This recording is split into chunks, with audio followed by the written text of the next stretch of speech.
بنی اسرائیل مصر میں ایک لمبی مدت غلامی میں گزارنے کے بعد حضرت موسیٰ علیہ السلام کی رہنمائی میں وہاں سے نکلے اور فلسطین کی طرف روانہ ہوئے، اور سفر کے دوران دردناک واقعات پیش آئے، اور اسی دوران انہوں نے دلیری کے کارنامے بھی انجام دیے۔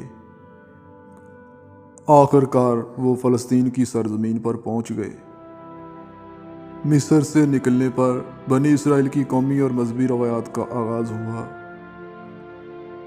ناظرین، حضرت موسیٰ علیہ السلام مصر میں پیدا ہوئے تھے اور حضرت یعقوب علیہ السلام کی نسل میں سے تھے۔ اس وقت مصر کے بادشاہ، جس کو دنیا فرعون کے نام سے یاد کرتی ہے، اس نے ایک حکم نامہ جاری کر رکھا تھا کہ بنی اسرائیل میں جو لڑکا پیدا ہو اسے فوراً موت کے گھاٹ اتار دیا جائے۔ صرف لڑکیوں کو زندہ رہنے کا حکم دیا جائے۔ خدا جانے کتنی معصوم ہستیاں دنیا میں قدم رکھتے ہی موت کی گود میں پہنچا دی گئیں۔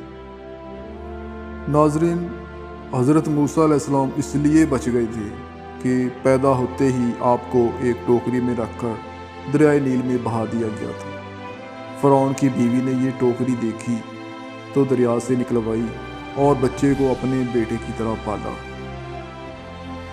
یوں قدرت نے حضرت موسیٰ کے لیے شاہی دربار کی شان و شوکت میں پروان چڑھنے کا موقع پیدا کر دیا۔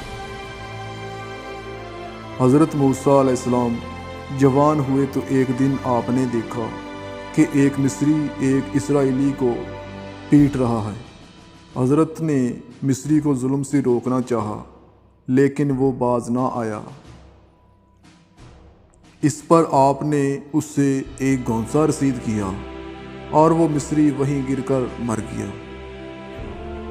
ناظرین، یہ ویسے تو ایک اتفاقی حادثہ تھا، لیکن اس کا عام چرچا ہو گیا۔ اس واقعے کے بعد حضرت موسیٰ علیہ السلام نے یہی مناسب سمجھا کہ وہ مصر سے نکل جائیں۔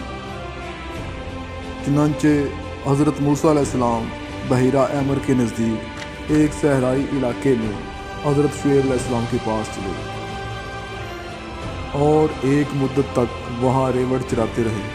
حضرت شعیب علیہ السلام نے اپنی بیٹی ان کے نکاح میں دے دی۔